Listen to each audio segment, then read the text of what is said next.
Hello, welcome, and thank you for joining us for today's ASA webinar. I'm Julia Burrows, Program Coordinator with the American Society on Aging. Today's topic is Death, Dying, and Grieving, which is part of the Empowering Professionals in the Aging series presented by Home Instead, franchisor of the Home Instead Network. We'll be getting started shortly. Just a few housekeeping notes before we do. The slides for today's presentation are available under the tab on your screen labeled Resources. And under the tab labeled CE Application here, you will find information on how to obtain CE credit for this event. You have 60 days to complete a continuing education application, and it will take up to 30 days from the date of your application for us to process and issue your CE credit. If you are not logged in directly to this webinar, that is if you're watching as part of a group and did not use an individualized confirmation URL, you will not be eligible for continuing education credit because we have no way of tracking your online attendance. If you would like to receive that CEU credit, please be sure to log in using a confirmation URL individualized to you. If you have any questions during today's presentation, you can send this to us at any time using the questions box. We will save the last 10 to 15 minutes of today's program to answer as many as we can. Our presenters today are Dr. Lakeland Hogan, a gerontologist and career advocate at Home Instead. She educates professionals in aging, families, and communities on the unique challenges that older adults face and the resources available to help them thrive. Dr. Hogan has worked in the private and public sectors of senior care services and has spoken at national and international conferences on caregiving and aging. Plus serves as a resource to the media. She is a board member of the National Alliance for Caregiving, board chair for the Dreamweaver Foundation, and vice chair of the Alzheimer's Association's Dementia Care Provider Roundtable. Also with us today is Dr. Julie Masters, a professor and chair of the Department of Gerontology at the University of Nebraska-Omaha. She also holds the Terry Hanley Chair of Gerontology. She teaches master's courses at the University of Nebraska-Lincoln and UNO campuses and works hard with honors and graduate students interested in end-of-life issues. Her research interests include healthy aging, end-of-life planning, and caregiving. Thank you both so much for being here. Thank you so much, Julia. Hello, everyone. I am excited for today's presentation. Pardon me. I'm delighted that Dr. Masters has joined me. She really is an expert in this arena. And so today we're talking about death, dying, and grieving. And as humans, we would like to think that we have an infinite amount of time on this earth. However, the reality is that our time will eventually run out. For some, this might be a scary thought, while others find comfort in some version of an afterlife. But regardless of what people think about death, many individuals don't feel comfortable talking about it, or they haven't taken the steps to actually communicate their wishes to others and to plan for end of life. And while it's not always easy to talk about, it is vital to plan to ensure that person's wishes are carried out. And it's important to have that proper documentation. And so we're going to be talking more about that today. So here are our objectives. Dr. Masters and I hope that by the end of this presentation, you'll be able to understand, why death is somewhat of a taboo topic in today's society, but also realize the importance of end-of-life planning. We also hope to share with you the different ways that older adults can make their wishes known and review the options for end-of-life care. And then finally, we'll leave you with some resources that can help the older adults that you work with and the families you work with, and maybe even help you yourself plan for the death and dying process and end of life. So with that, I'm going to pass it over to Dr. Masters, who will take the first part of the presentation. Very good. Well, Dr. Hogan, thank you, and thank you to ASA for the opportunity to participate in this webinar. And for all of you for taking time out of your day to talk about a subject that may not be something that people are really comfortable with, but hopefully by the end of this program, will give you a chance to think about it in a little different way. So many years ago, I had the chance to hear Ira Byock present at a hospice conference, and he's a hospice and palliative care physician. And he asked a rather, I think, thoughtful question, and that is, if today were your last day or the last day of a loved one, how would it be any different from all other days? And that's a pretty important question to think about, because in the midst of a pandemic or other things, sometimes things happen rather quickly, and we find ourselves in a position of if only. And so this talk really is about what to do in terms of if only. So what I'd like to do is talk a little bit about end of life from a pre and post COVID-19 perspective. Even though it seems like we have been in the pandemic for what seems like forever and will always be in the pandemic, I'm encouraged to say that I think we might be seeing the other side in a very positive way. And so thinking about what that means has relevance to us.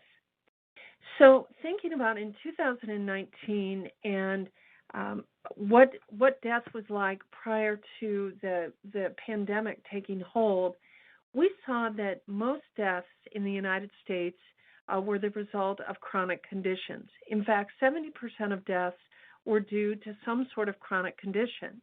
And the leading causes of death, the top two, were heart disease and cancer.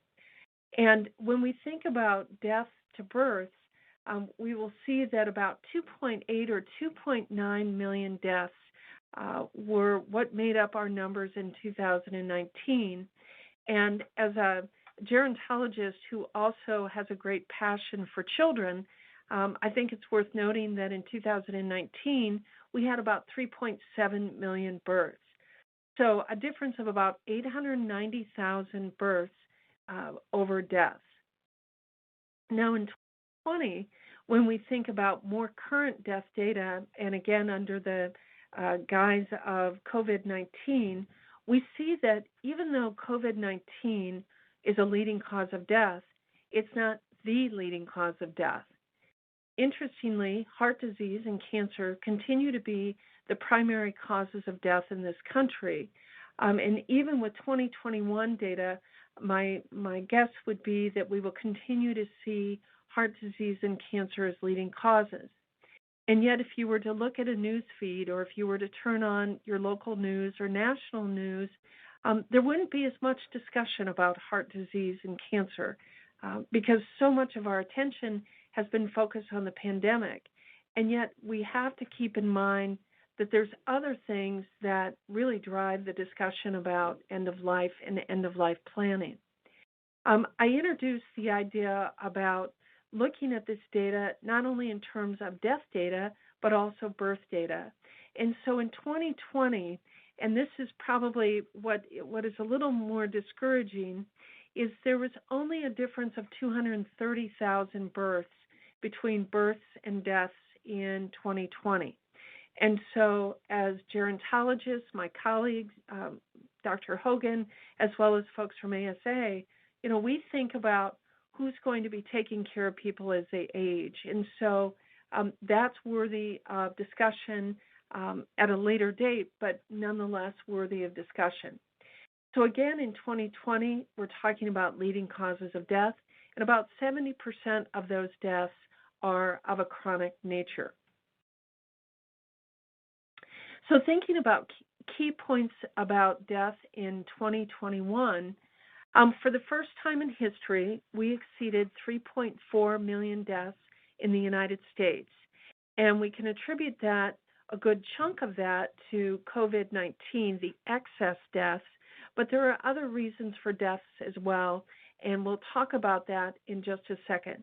But I think it's worth noting from 2.8 million deaths or 2.9 million deaths in 2019 to now 3.4 million deaths. So when we think of COVID deaths in the United States, and just thinking about those numbers, we tend to, when we talk about those numbers, we tend to collapse the years. So it looks like it's all the deaths that have happened just within the last year. But when you hear over 800-some thousand deaths, it's important to know that that is including a 2 and now 2.5 year time span. So I think that's that's important for folks to know. I also think it's important to know, and as part of the title of this webinar, that this isn't just about dying and death, but it's also about grief.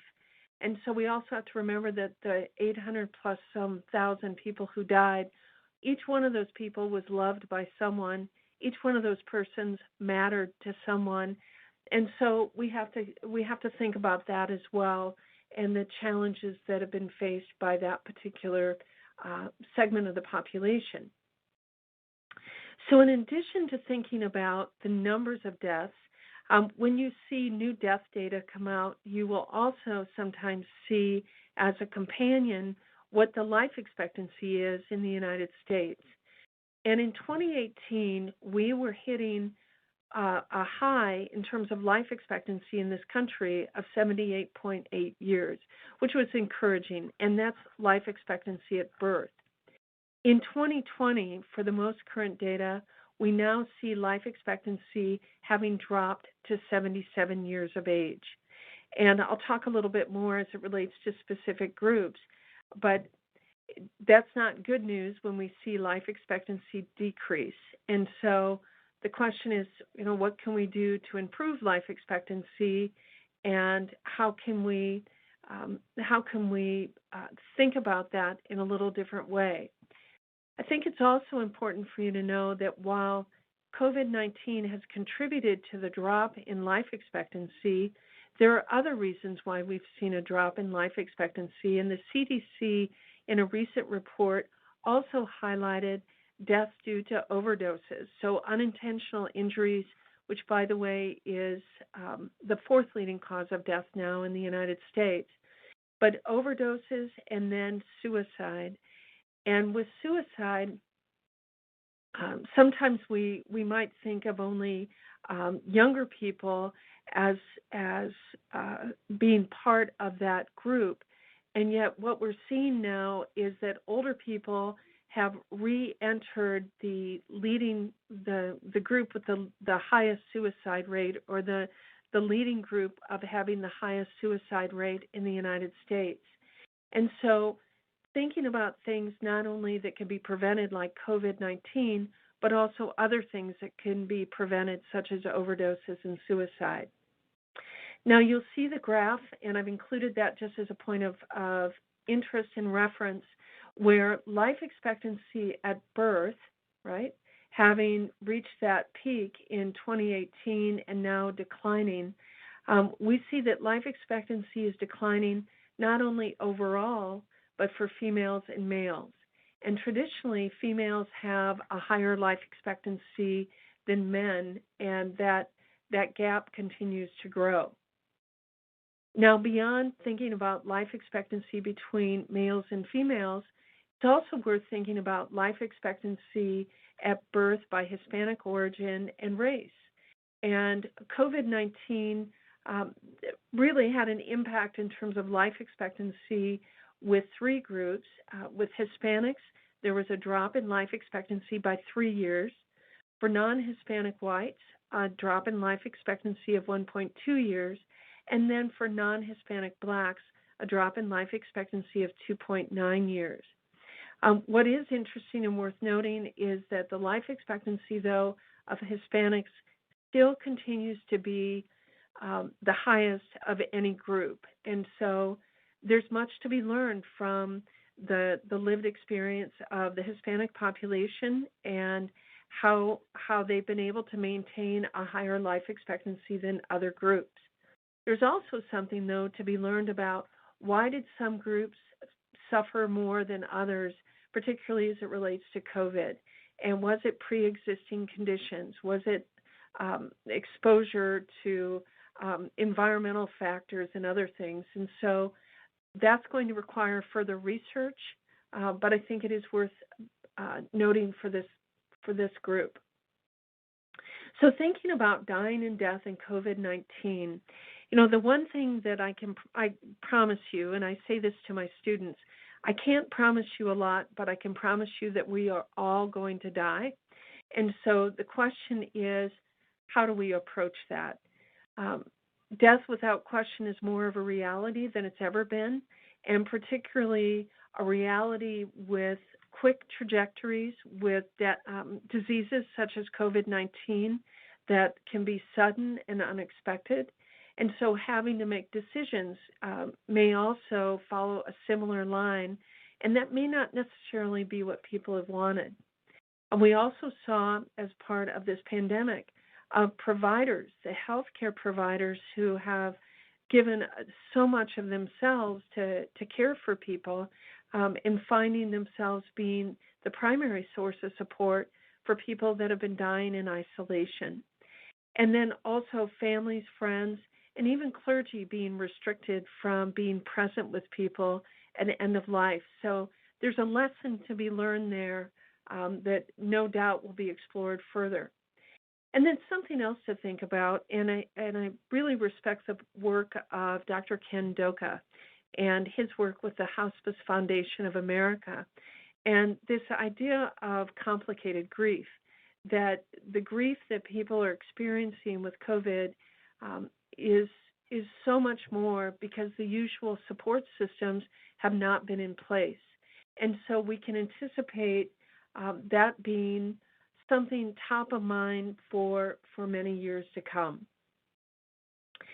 So as a consequence of COVID-19, and during the height of the pandemic when hospital beds were even in shorter supply than they are today, there was beginning to be some discussion about resource allocation and making decisions about who should receive care, what kind of care, and so forth.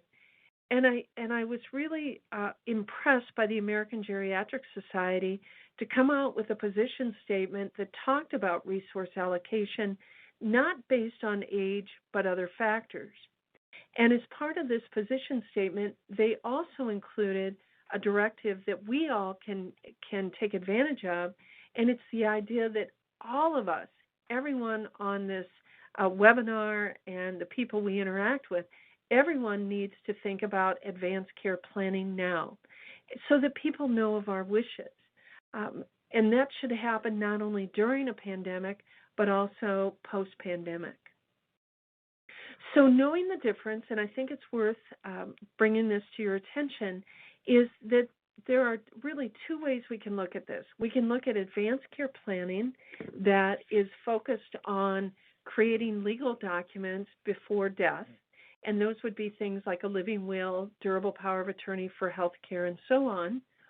And then we can think about end-of-life planning that would include documents that include both before death, and I mentioned about the living will, durable power of attorney for health care, and then after death. And after death includes things such as organ donation, wills, that would be a distribution of your assets, and then funeral and memorial service planning. What is it that you would want done or not want done?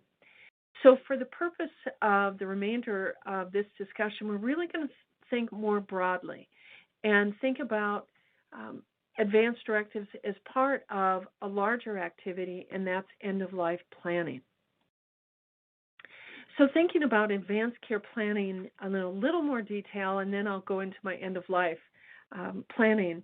But advanced care planning is where you're creating a legal document that will take effect when you become incapacitated. And questions such as, would you want CPR? If you were in an emergency situation, would you want to be placed on a ventilator? Or would you want artificial hydration and nutrition?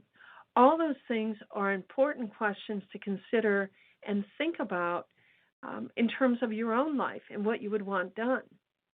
And then added to that, you may say, I don't know if I necessarily want those things, but I for sure want comfort care. And while healthcare providers, I just want to make sure we're clear on this, will provide comfort care, you may say, I want comfort care above and beyond or over these things because that's what matters most to me in terms of my care.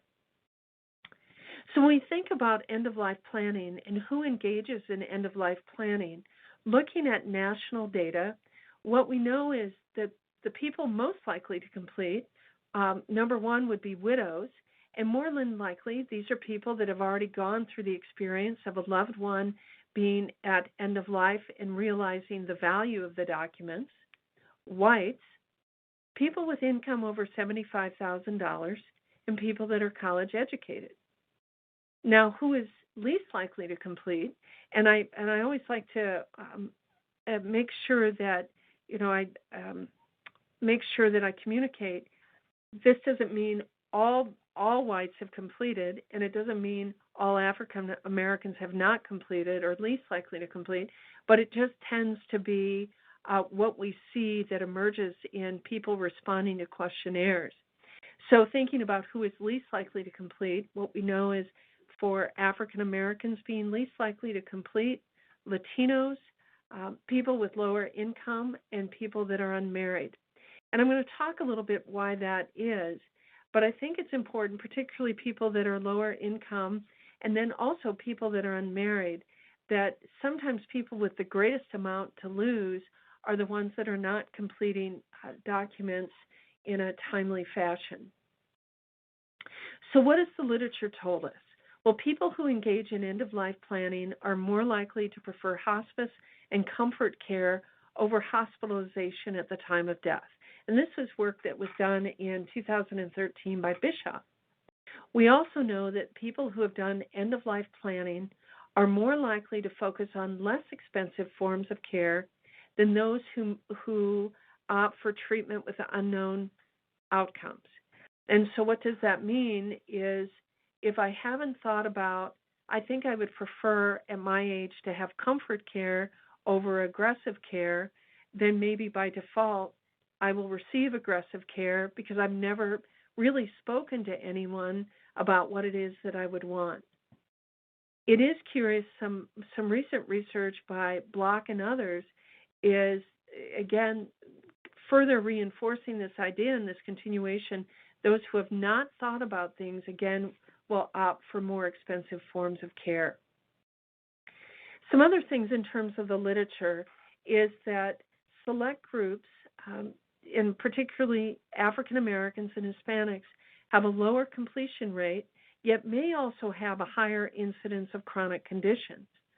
So then the question is, if we know someone has a chronic condition and maybe more than just one chronic condition, but comorbidities or multimorbidities, morbidity being disease, co meaning two, or multi meaning many. So why is there that hesitancy? And work done in the Journal of Omega, Journal of Death and Dying, highlights there could be two reasons for that. One is the issue of medical racism.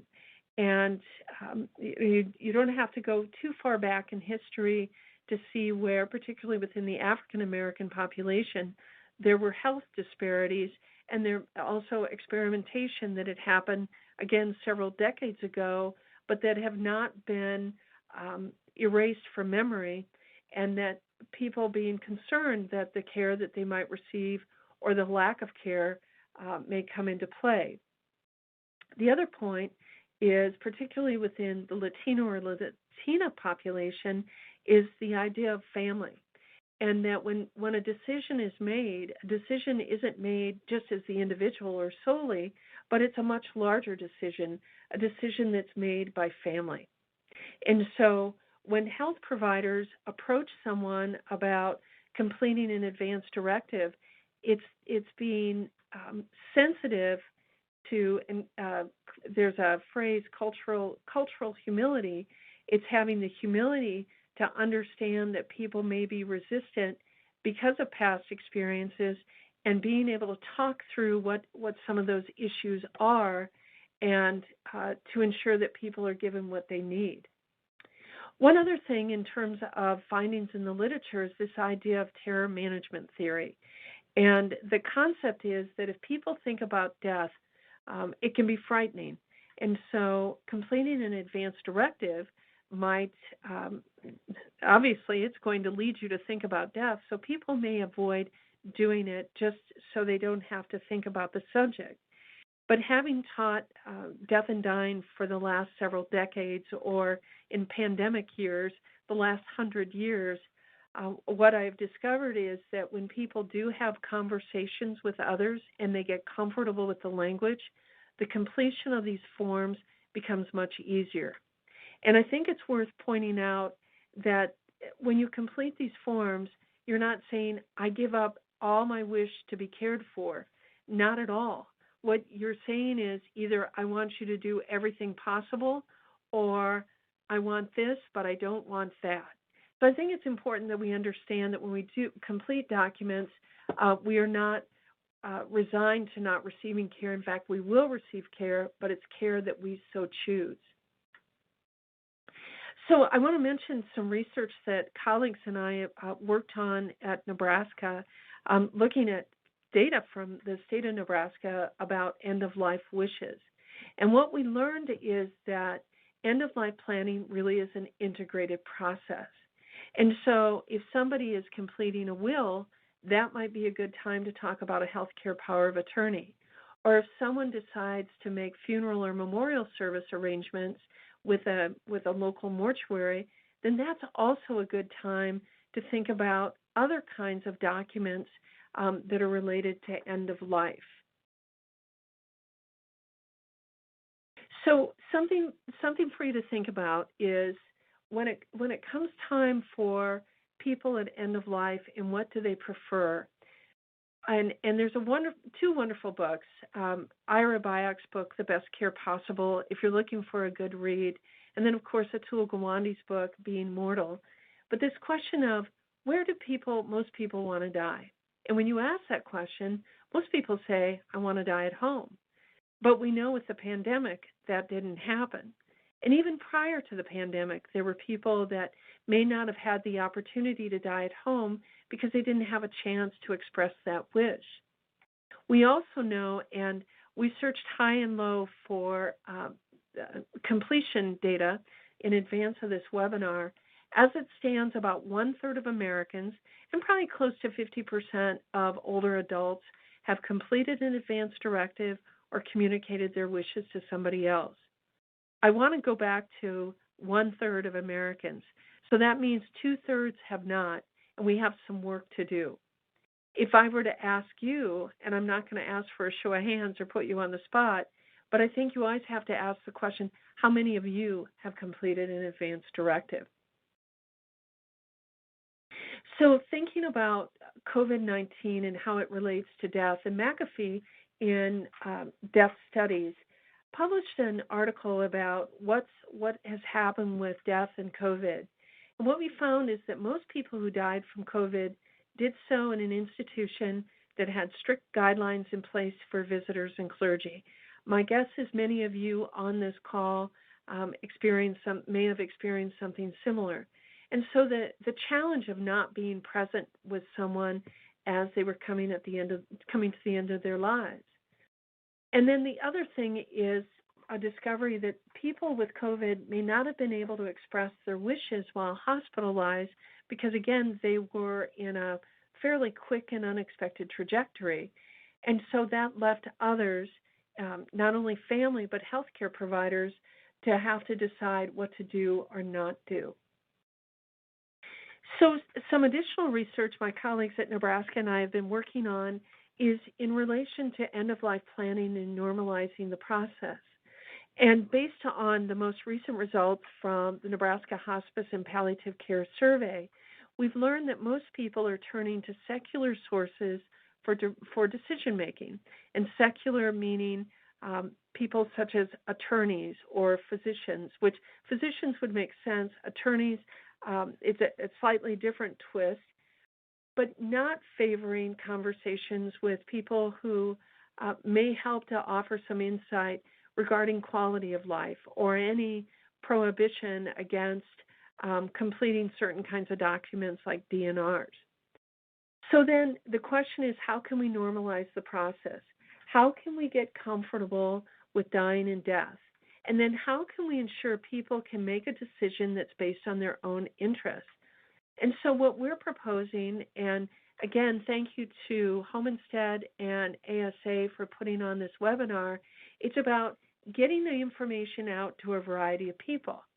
Maybe one of the ways to do this, and if anyone is working in the HR sector of businesses, maybe offering programming to your employees about end-of-life planning becomes key, and even for financial planners. Again, to sponsor or host a program about end-of-life planning, not necessarily providing the documents, but at least offering ways to inform the public. There's other ways we can create moments for end-of-life discussions. There was a great article in the Gerontologist by Koss that maybe retirement is one of those times that we can look at end-of-life discussions. Although I would argue that we should start talking about it well in advance of retirement. But if we can seize the moment with retirement, let's do it. And it's that idea of thinking about this new chapter of your life and, again, what you'd want done or not want done. There was another program that was done, and it's part of the end-of-life conversation game, and it's called Hello. And this was a program that was offered at 53 community sites across the U.S. with a focus on persons of color. And of the 220 attendees, 41% had completed an advance directive, and another 80% had discussed their end-of-life wishes with loved ones. The point of this is by allowing people to engage in end-of-life planning in a very comfortable and unintimidating environment, that people are more likely to begin to engage in that conversation. Another option is something that's available through the National Funeral Directors Association, and it's calling Having the Talk of a Lifetime. And these are playing cards that can be purchased from the association that include questions that really can begin to get people comfortable in having conversations of who would you want holding your hand at end of life, to what kind of music would you like played. I'm happy to say that it's available also in Spanish. So if you are working with a large Latino or Latina population, that these cards are also available. So thinking about end-of-life planning, and again, as an integrated process, end-of-life planning can begin when we start talking about other things. I would encourage you not only to think about what you want in terms of your health care, but do you want cremation or do you want earth burial? By the way, you can have a viewing, you can have a visitation, you can have that all happen, and then have cremation follow.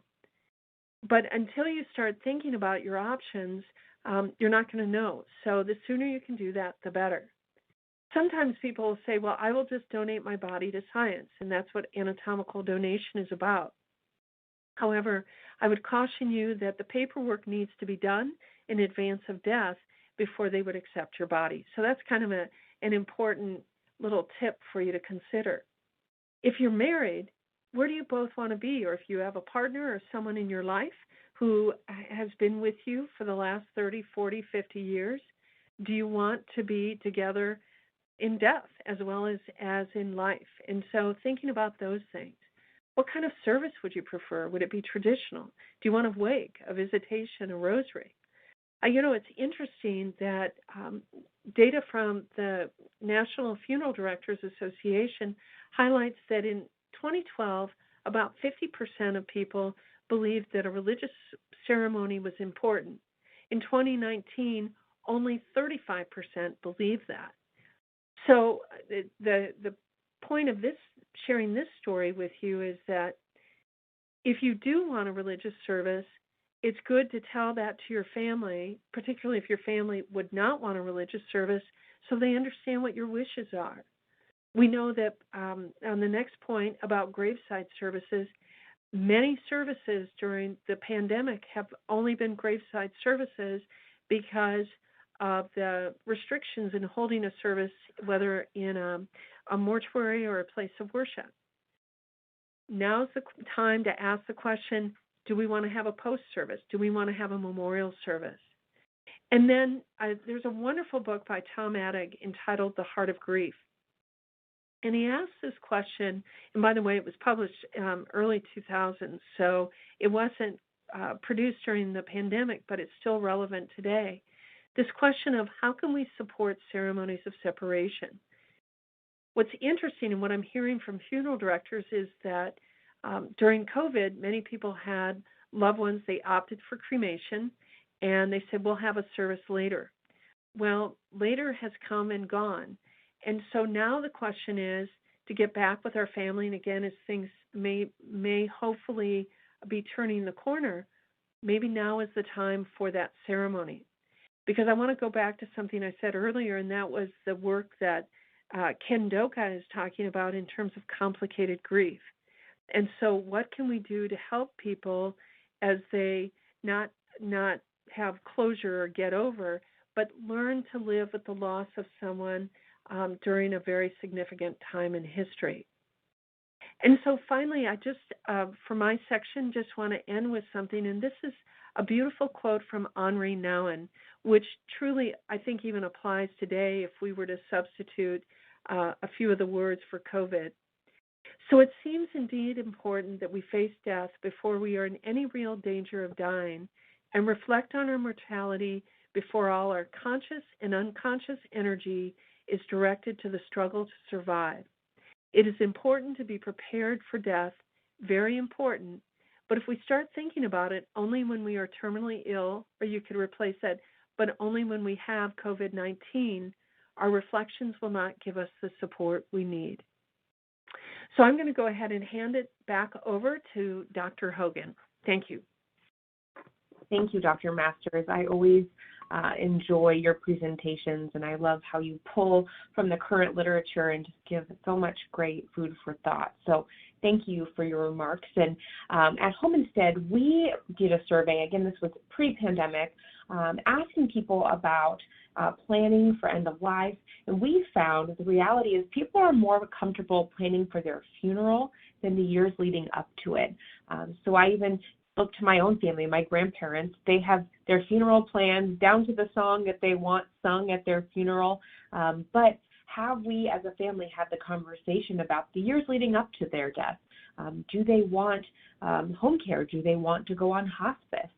Those kinds of questions are also really important for this conversation of death, dying, and grieving. And so in that survey that we did a few years back, 90% felt that it was important to talk to their loved ones about end-of-life care, but only 27% had actually taken the time to do so. And that's problematic because so often we get calls at Home Instead in crisis mode. Something has happened to an older loved one, maybe an adult child is calling us for help and support. And in those crisis situations, is the best decision being made? Is the older adult's loved one's wishes being carried out? And that can place a big stressor on the adult child, the family members, trying to determine, okay, what would my loved one would have wanted in this situation? So if we can have these conversations ahead of time, that can alleviate the stress on family members and then give them peace of mind that, yes, I did carry out mom or dad's wishes, aunt or uncle's wishes to the very best of my ability. And then 80% say they would want to talk with their doctors about final wishes for medical treatment towards the end of life would they become seriously ill, but only 7% of people have had conversations with their physicians. And so, again, it's great to talk about these things, but if we don't share the information with those that are really key to our end-of-life care and our end-of-life planning, that's problematic. So we need to encourage those to plan and then share that information with those that are important to share it with. So when we think about end-of-life care, there are options for end-of-life care, and I'm going to go through those with you all today. So I know palliative care often is confused with hospice care. It's sometimes hard for people to get their minds around. Palliative care can be best described as pain relieving or comfort care. Sometimes it's referred to as comfort care. And people of any age can receive palliative care for serious illness, whether it's life-threatening or a chronic condition or a life-limiting illness. And really the goals of palliative care are to improve symptoms, thereby helping to relieve pain and stress from the various conditions that an individual might be experiencing. It has a lot of the same areas of focus as hospice, and you'll see I'll talk about hospice in the coming slides.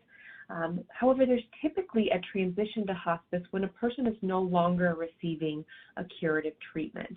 So to give you an example, if an individual is diagnosed with cancer, they might receive palliative care while they're going through chemo and radiation to help control the symptoms of the chemo and radiation and help to ensure that that individual's goals are being met. But if the treatment is successful and the cancer is cured, then the person stops palliative care. If the treatment is not successful and they discontinue treatment for their cancer, they might transition at that time to more of hospice care to support symptom management that will follow them through end of life. So that's just one example, and sometimes that can be a helpful way to kind of differentiate between palliative care and hospice care. But hospice care, it's a philosophy of care. It's a service that can be delivered in multiple settings. Some people just think that I go to a place to receive hospice, and that's not the case.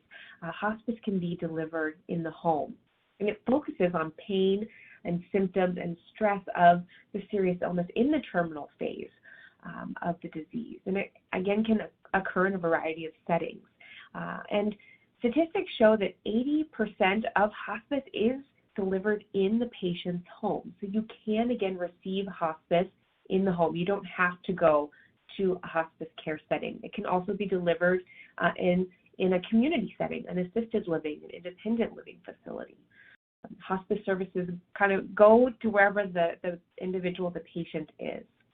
And families often express that they wish they would have signed up for hospice sooner. They wish they would have talked about it, been more open to it, because over half of people that are enrolled in hospice are on hospice services for 30 days or less. But really, someone can qualify for hospice in the last 6 months of life. And so a little more on hospice care.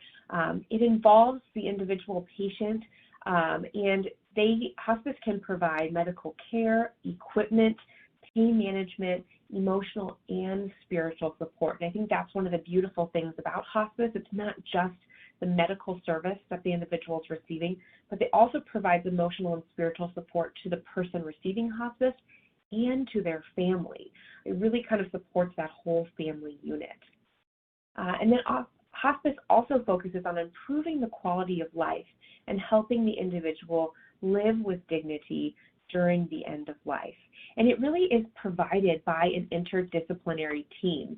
And I like to show this as a visual just to give you an idea of all the different providers that can be involved with somebody that is receiving hospice. So really the person and the family are at the center of this diagram for a reason, because all of these people are coming together to improve the quality of life of the person receiving the hospice care and to support that family. So there are often a hospice organization has an overseeing physician.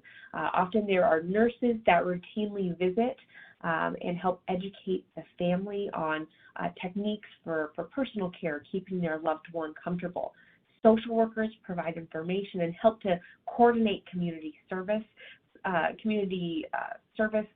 resources for that individual. There's usually a chaplain that does a spiritual assessment and can help provide that spiritual support. We could do a whole webinar on spirituality at end of life. We don't have time for that today, but a chaplain is often an important part of that team. There can also, in some cases, be speech therapy or physical therapists. Hospice organizations are required to have volunteers that can help to provide some support and companionship. And then often hospice companies have aides, such as a home health aide that can assist with bathing. And then often families will look to home care to have some additional support services. So those are all the different people that can be involved in end-of-life care. But we often see family caregivers stepping up and taking on a significant portion of the care at end of life.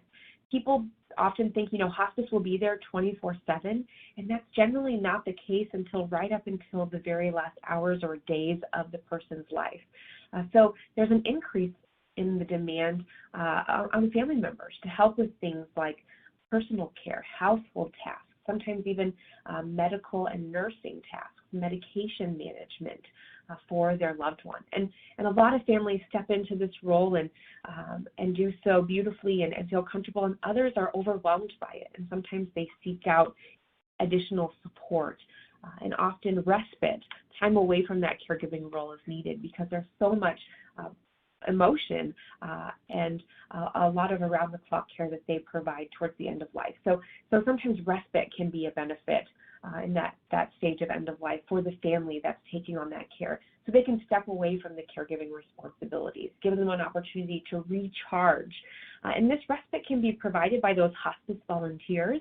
Often hospice volunteers, they can't provide hands-on care, but they can provide, emotional and social support. Also, family and friends often come around and support family members during that end-of-life phase. And again, professional home care services can also be utilized. So home care is provided by professionally trained aides, or we call them at home instead caregivers. There's an option to have home care, professional home care workers come into the home to provide support for the individual and also their families. So home care can assist with things like personal care, with the medication management, with everyday tasks such as preparing meals or making sure that we're keeping up with laundry. I often work with families who at end of life, they don't necessarily want to do the personal care of their loved one. They don't want to have to bathe their loved one and change the linens and the adult briefs. And so they have home care come in to do those more hands-on tasks so they can be present with their loved one through that end-of-life process. So those are some of the resources and some of the things to think about when we talk about end-of-life planning. It's not just those documents that Dr. Masters went through. It's also about those years, months, days leading up to your final day that is important to plan for. Do you want hospice? Are you open to home care coming into the home? Those are also really important conversations to have as we kind of talk about end of life from a more holistic standpoint. So I know we covered a lot today. I know there were several questions about some of the books that we mentioned, but Dr. Masters and I want to leave you with 2 slides of resources, and again, you can download these slides. They are available to you. And so, of course, there's the National Hospice and Palliative Care Organization. They have a lot of great resources. The Hospice Foundation of America is a great resource. To help with kind of the advanced directive end-of-life planning, the 5 Wishes is a great document. I remember when I took Dr. Masters' class, she had us complete the 5 Wishes to help us think through our own end-of-life. Also, the Conversation Project has a suite of resources on their website that can be helpful. And there is a list of books. I know on the slide that Dr. Masters referenced earlier, there were a couple books that someone had a question about, and those books were Being Mortal, which is on this list here, and The Best Care Possible by Ira Byock. So those are some great books if you're looking to read more on this subject. And then I'll leave this final resource up here for you all. If you're looking for help specific to Alzheimer's and dementia, we know, unfortunately, there's no cure for that chronic condition, and so often individuals will pass away from complications. So there's some helpful resources there. There's also, for more of the spiritual side of end of life, there's a great Facebook group that Home Instead facilitates Strength for the Moment. Also, we did a public education campaign a few years back called Compose Your Life Song, and there's some great resources on there.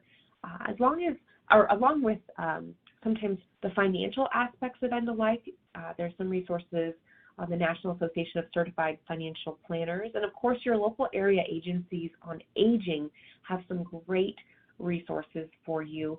And also we have more resources for home care support, homeinstead.com, and you can download a free action plan for successful aging that has some conversation starters for these types of conversations. If you're wondering, how do I even get the conversation started? So those are some great resources, and I know we have about 10 minutes left.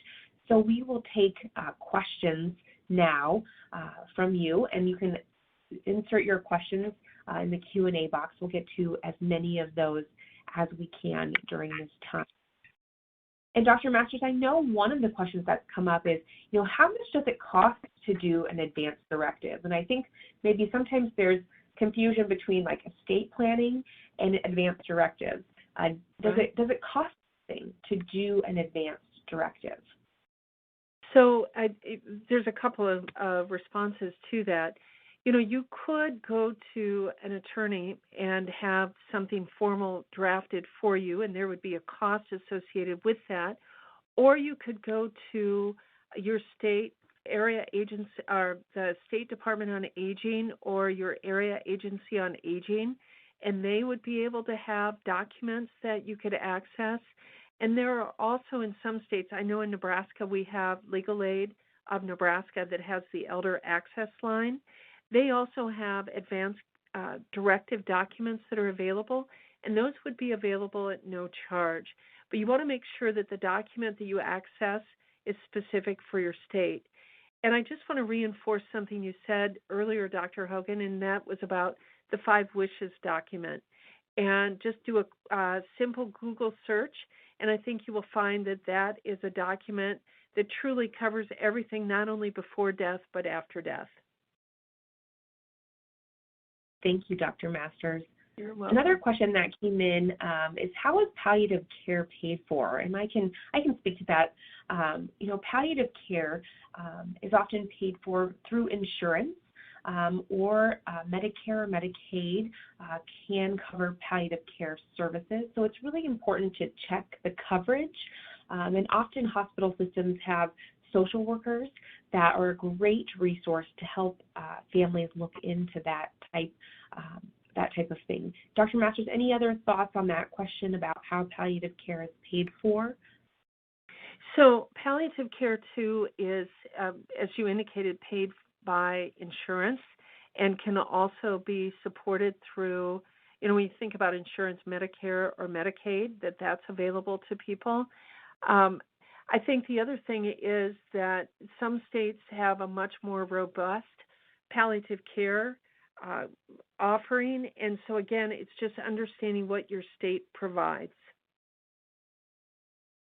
I just also, you're very welcome, and my apologies for interrupting you, Dr. Hogan. I noticed somebody included a comment about the VA provides it for free to veterans, and I think what that was in reference to is about advance directives and documents that are available. So if you are a veteran, absolutely contacting your local VA is a really good decision. And also the VA has been involved in some interesting and I think very powerful studies related to offering palliative care alongside hospice. And so again, if you are connected to the VA, reaching out to them for additional information.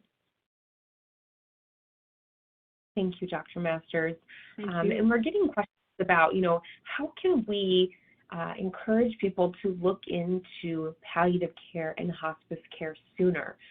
Because a lot of times there's still stigma attached, especially to more hospice care, I think, than there is palliative care. And also I think palliative care is a lesser known service. So what are your thoughts on how we can encourage people to seek out these important resources and services sooner and take advantage of the benefits? Well, I think it was, and Lakeland, thank you, Dr. Hogan, thank you. I thought it was interesting that someone had commented about, and that's absolutely true, that hospice is available for months, not days. But what we know when we look at average length of stay in hospice on a national basis, it's clear that people are not taking full advantage of the benefit. And so learning about hospice, bringing up the possibility of hospice with your healthcare provider is a really good place to start. Even doing Google searches for information about hospice is another place. Hospice is really about a program of service that's designed to support people that have a life-limiting illness. And so someone who may have a diagnosis that would lead to a prognosis of 6 months or less to live. Whereas palliative care is care or support that's available that could go on for years. And you think about certain chronic conditions, that's where palliative care can be very helpful in supporting people to manage their symptoms and to live with their symptoms in such a way that they have quality of life. Thank you, Dr. Masters. You're welcome. Yeah, I think when you look, I think what's most kind of eye-opening for me is when you look at the utilization of those services and just how this, especially for hospice, the length of stay or the length of utilization is so low. And I think it's encouraging that people are joining these types of webinars to learn about end-of-life care and the options, and to share that out with those that they work with and support. So thank you for some thoughts there. We have someone asking, you mentioned, Dr. Masters, about, complicated grief due to COVID-19. Are there any resources or recommendations of places people can go to gain some resources or support for that complicated grief that so many people are experiencing due to the pandemic? Well, I think, and Dr. Hogan, thank you, and for the person that asked the question, thank you very much, because this has been such a difficult time for people. I think some of the usual outlets, people that provide grief support groups, would be one place to go. Mortuaries will also offer grief groups. Again, another place to go. I think also, too, there are, if using, and you're on this webinar, so using more online or web-based forums can be another place to go. So just doing a search for complicated grief and resources would be something to think about. But I think the other thing at the end of the day is that complicated grief would suggest that it's going to take a little longer to get through some of the challenges, some of just reorienting yourself back into feeling like yourself again. And so being gentle with yourself, giving yourself time, and realizing that you are not alone is a really good first place to start. So I hope that helps the person that asked the question. Thank you, Dr. Masters. Thank you. We've had so many great questions that have come in, and we appreciate all of your time and attention today. Sorry we could not get to all of your questions, but I do have this last slide up here with my contact information, Dr. Masters' contact information, so please feel free to reach out to us if you have additional questions. But Dr. Masters, I just want to thank you again for joining me today and for sharing about this very important topic. Dr. Hogan, I would like to thank you. I'd like to thank ASA, and I would like to thank every person that responded with questions and all, and just thank you very much for being on this journey with us. Wonderful. Thank you both again so much for your time and for everyone that joined us today. As a reminder, if you would like to claim CEUs for today's webinar, you will be receiving a follow-up email by the end of the business day that will contain a link to the CEU application. That follow-up email will also contain a link to today's slides. You have 60 days to claim CEUs for today's webinar, and please remember that it may take up to 30 days for us to process your submission. Thank you again so much, and we hope you all enjoy the rest of your day. Take care.